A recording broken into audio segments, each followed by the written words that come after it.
Belen, ginaingon, dili ko gwapa o dili sad ko titulada. Apat, ako si Belen, ginaingon, dili ko gwapa o dili sad ko titulada. Apan, kung ako'y mahigugma, timos o dili makamaong nga mulimbong. Mo kining nahitabo sa kinabuhi nga di na ko mahimong, may kalimtan.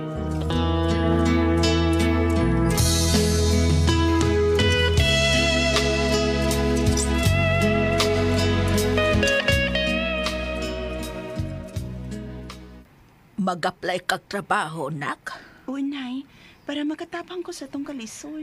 Mahimo manggod nga di na lang ka man trabaho. Mabuhi naman tayo ning atong pagpanglabadas mga bulingos mga dato tang silingan god. Nanarbaho lang ko na uy. Sigaw puldo, ingon man siya. Ang iya ko nung amo na kinahanglan ko nung katabang sa bahay. Katabang na magkadaspoldos iyang amo na mangita pag yun na ay laing katabang. Nay, personal driver na si Puldo. Nagkinahanglan gid sila og maid nga para sabay nga mga buluhaton sa bahay ba? Ana, hala, sige, ikaw good nak. Di man sa kumabalakas imong kahimtang dito sa syudad kay kauban raman mo ni Poldo. Sige. Okay ra, pag-amping baya dito ha. Salamat, Nay. Blen! Ano, wagin palibak ay si Poldo na rong nagtawag ni Musgawas. Gaw! Dali, gaw! Dayon dire! Puldo, Nay. Ato na may ring. Kaysa nga nako. Biling. Naon sa maningining. Ay, sige. Ayaw mo dito na ka. Maribiliban ako, di ba siya? Ligon kay kasing-kasing ba? Ang uban, di ang inahan, basta biyang anak, ay 14 kailag. Pero ikaw, smiley kayo, biliba. Kitang pangag pagisgipon, biliba dyan ako. Ikaw, gaw. Tinood na gaw, uy. Kung muhilak pa lang nas nanay, kay dili gusto nga mo biya ko na, hayan. Di na lang sad ko mo biya. Ay, panrabaho man ang imong atoon sa syudad. Nga may pasalig man sad ka nako do. Tura. Imong proteksyonan ng akong anak. Kung mauli po siya kada Domingo din, nilalarga. Okay, Hebol. O, nay. Og ako unyang hangyo ng among-amo ni Gaw Poldo. Nga muuli lang yun ko din kada Domingo. Agaw, sige na gaw, tanagaw. Ay, ato sa truck, sa abak lang ka na kumpirmi. Okay, listen kay mga ka, ha? Sige, ato na gaw. Nang, ato na ba?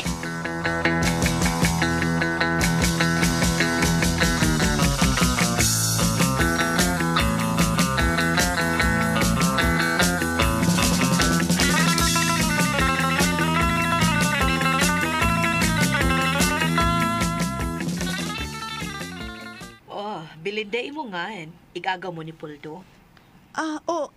Ma'am Concha. Ako nalay mi anhi pag ingon ni Gaw Poldo, ma'am. Nga nagkinhanglad ka og maid. Kay waman ko'y trabaho. Manglabada raman ko dito sa amo. Dini noon sa bay, di man ka mahago. Igo raman ka nga mangluto, unya manglimpyo. Bisan lang kuwet ka ng mga simple kag buluhaton sa bay. O kung wala kang trabaho, pwede na kang mupahuway ana, tanaw kag TV or magpa-sounds ba ka. Salamat, ma'am, ha. Ngayon mo kong gidawat. Kining, ma'am, kisa man tong lalaki sa may teres nga nagsigig-hilak, ma'am. Imo tong bana? Ay, dili. Tuas sa gawas ang akong bana, nagatiman sa among negosyo.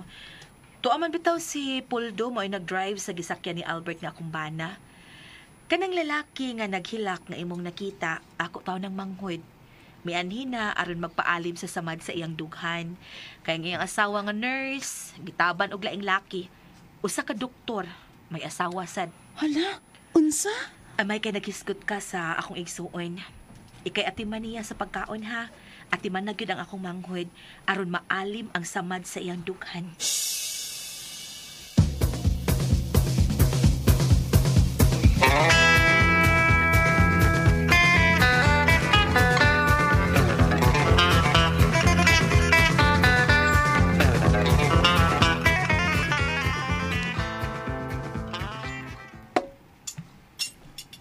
Mayo ba, Develyn?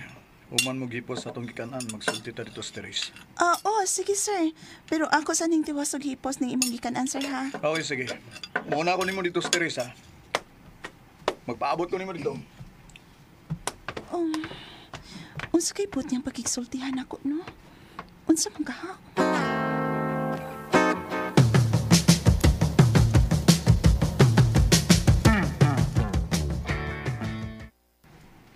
Sir, unsa may buot nimong pakigsultihan unta nako, sir, ha? May uyab ka na ba, Debilin? Ha? Hala, wa sir, uy. Wa man tayo nanguyab na kus amo, sir. Wa pa'y lalaki nga nasaag nga nanguyab na ako. Mao nga hangtod karon, wa pa gid ko makasuway og uyab-uyab. Abi nimo sa gipakita nimo kaayo diri nako. Mibati ko pagigugma nimo. Sir Eric.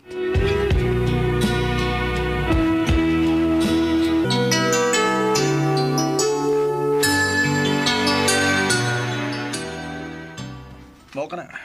Nakadayeg ko nimo. Mas maayo ka pa nga katabang lang ni Ate Concha kay miatiman pa kanako. Pero ang salbais kong asawa, sukad mi makasal, wa gyud makaatiman ako bisan kamay. Ang tod nga nakigtaban kini sa laing lalaki nga labaw pang minyo. Mga profesional manunta pero mga salbay silang duha. Mahal ta ka, Bilin. Sugta ko. Kay ikaw ang akong ipuli sa maluibon akong asawa. Ayaw lang ko, sir. Dili ko angay nimo. Oh. Pobre lang ko og uwi grado. Makakita kapag laing babae nga titulada nga buutan sab. Ayaw lang ko. Masig magmahay lang ka nga ako'y imong pilion. Pobre ra in taon ko, sir.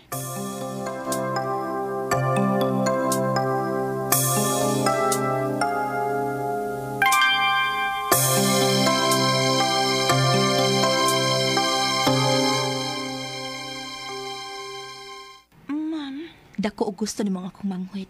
Busa sugta siya, Belen. Bilin, ayaw ikaw nga ikaw pobre, no? Uway grado. Ako bitaw nga pobre. Pobre ko kagikan. Unya, uway grado. Pero, gisugot pa ko ni Concha. Mauto nga niyang nakasal, may. May eskwela na lang po ko. Pero ako makagraduate sa college. Niya, doon na lang ko ikaw galingong mga negosyo. Lain akong Concha, lain sa nga ako. Belen, dili babag ang kapobre o ang pagkaway grado nimo aron mauwaw ka sa kong manghuit. Siya ang dako gusto nimo. Ug babae ka sad. Kung magtipon mo sa kong manghuit, di na kinahanglan nga manrabaho ka kay babae ka man. Duhay kurso nga natapos ana akong manghuit. Architect ug engineer. Busa sugta siya. Sugtang akong manghuit.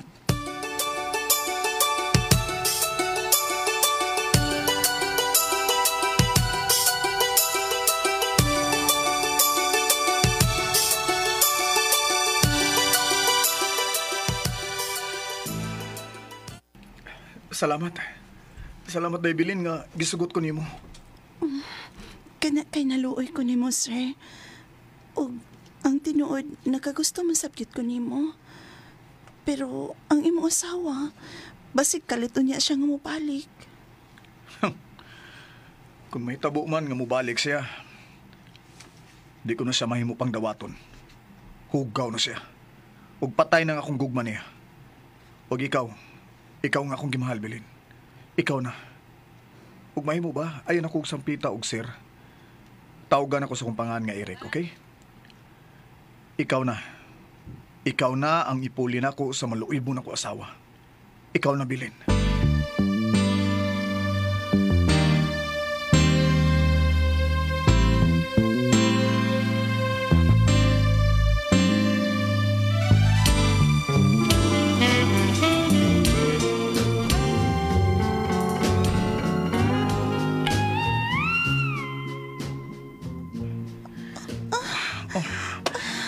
Kini na ipuli ko sa asawa. Kakilok ka na, Eric. Kalampi Oh, Bilin. Nalibi. Di na ko kantos. Gusto kang agkuno na, Bilin. Dali. Bilin. Ay, hinaya lang ha. Bilin. Oh, Bilin. Mahal ti ka. Mahal ti ka.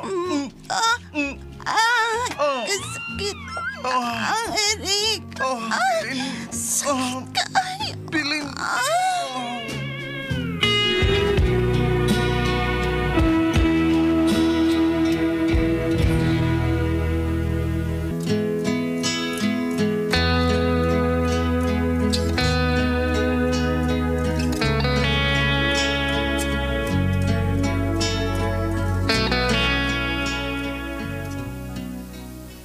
Nakuha gyud ni Eric ang akong kaputli.